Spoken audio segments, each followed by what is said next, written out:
صحة الكلى تعتمد على طريقة حياتك. كثير من الأشخاص يستخدمون مسكنات في يومهم العادي للحصول على حياة أفضل وتقليل الألم عند أداء العمل بصورة صحيحة.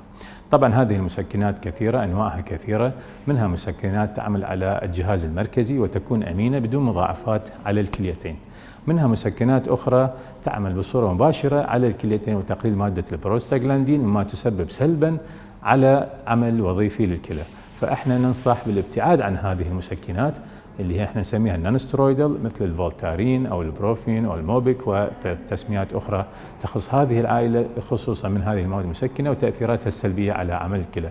ممكن تصيب الكلى بعدة أمراض، منها تصلب الشرايين، منها التناثر الكلوي، ومنها عجز كلى حاد، وهذا يسبب خطر كبير ومضاعفات سلبية على صحة الكلى بصورة دائمية. ولهذا ننصح مرضانا بالابتعاد عن المسكنات بصورة خاصة إلا عن طريق وصفة طبية ينصح بها الطبيب. وشكرا جزيلا، وإن شاء الله الصحة والسلامة. میهرەبانی دڵسۆزی و لێزانی